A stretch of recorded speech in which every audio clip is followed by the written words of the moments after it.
Well, last week I resigned from my job. Been there about 15 years, something like that. A little more, a little over 15 years. Um, Long run. It was really my first career-oriented job. I had come out of grad school. I had done a little bit of contract work, you know, done a few smaller things here and there, and this was the first place that I really, it was a career-oriented, full-time, end-to-end kind of role. And kind of worked my way up. Went from some lower positions up into management after a while, and eventually to leadership. Been in leadership about 8 years, but at the organization about 15 overall. And last week I walked in and left. So let me tell you what I'm not proud about. And I don't know if I would say I did it wrong, but at least wrong by conventional wisdom. I gave no notice, right? I literally walked in at 4 p.m. on one day and said, here's my resignation. It's effective immediately. Packed up my office and left. Not a particularly professional move. Not one I would recommend that people generally follow. I don't think that's good form. I was in the middle of a fairly large, long-running project that honestly was the reason I was sticking around as long as I had been. I was trying to finish this thing out, which is now, of course, something that I will not be able to do. So, leave a little bit of a gap there. But, question is, if I am not proud of those things, if I don't like the way I left, then why did I do that? Some of the reasons are pretty simple. It had gotten to a point where it almost had to kind of be torn off like a Band-Aid. I felt like I really didn't have a choice at that point. I had considered resigning a couple of times before, floated that by a few things where I would have said, given more notice. But then as the notice, you're into it for a while, kind of get pulled back in. Some people ask you to stick around, end up doing that. At the end of the day, I had gotten to a point where I could no longer function in my role. There had been some leadership changes and some cultural changes and whatever else. And it just wasn't an environment that was allowing me to function in a way that felt like I could make a difference, or it really even felt like I was doing my job anymore, which is not a great way to proceed, to live day to day. So I kind of had to get it out for my own mental health, my own mental well-being, and my own just sense of, I've got to move on to something else, which really is the other core point of all of this. Is I've watched, it's interesting being in the same organization for a long period of time like that. When you first come in, there's all these things to learn and all these people to meet and all these things to do. And it's all very interesting at first.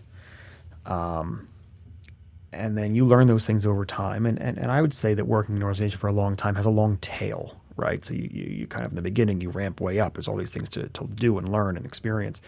And then it starts to taper down as you learn more and more. And year after year, there's a little bit less to learn, a little bit less to experience, a little bit less to engage with that's new. You start doing more and more of the things that you've done before.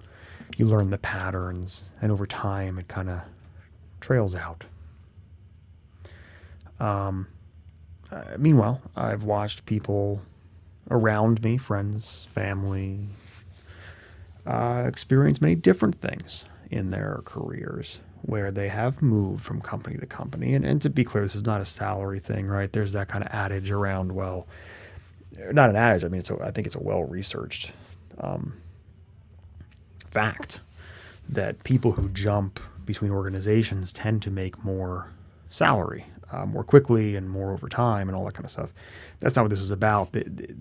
What I'm talking about more is the interesting part, right? The interesting part of working a job and learning about organizations and getting to experience new things and attending new conferences and making new networking opportunities and all these things.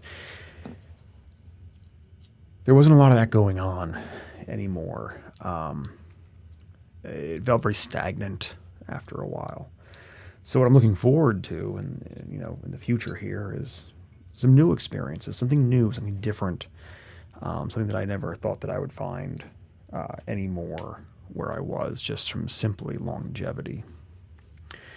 It's an interesting thing, though, to think about, because I think for a long time I was waiting. And I was waiting, and I was seeing it through, and I was gutting things out and trying to almost wait for the perfect time, right? What would the perfect time be? It would be when all of the projects are wrapped up and I feel just perfect about walking out the door and I feel like I've done all the things that I need to, and I don't owe anyone anything, and then you could walk triumphantly out the door and move on to your next thing. And I don't think that will ever come, right? If you're waiting, if you find yourself in a situation where you're kind of waiting and waiting for the perfect time to leave, that probably in and of itself is the information or the push you need where you should probably leave now or soon, right? If what you're doing is sitting around waiting for the perfect time, that's probably an indication to yourself that you're waiting for a thing. You already know what you have to do, and you're making excuses to stick around. I know I did that for quite a long time.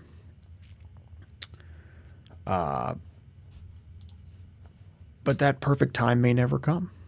And the other piece that I would say is that, and again, I don't feel proud about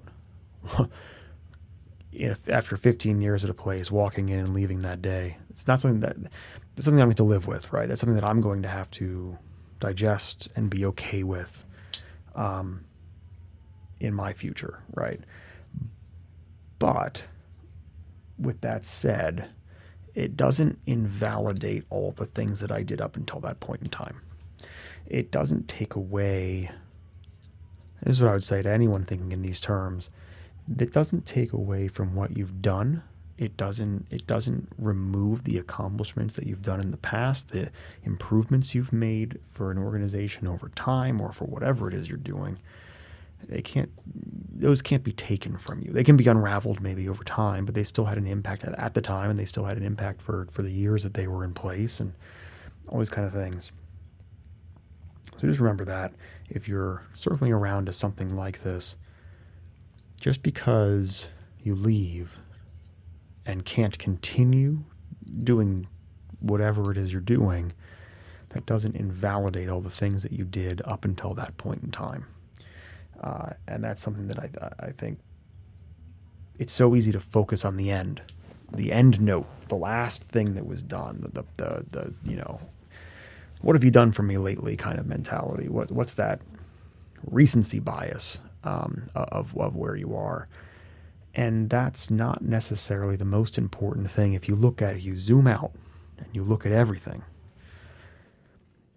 that final piece is probably not as important as all the things that led up to it. And if you feel good about all of that, and if you're sitting around waiting for that perfect moment to exit, you probably have your answer. And I hope that you find the courage to do whatever it is that you hope to do in the future, and can wrap things up in a way that works for you, or at least you can live with moving forward.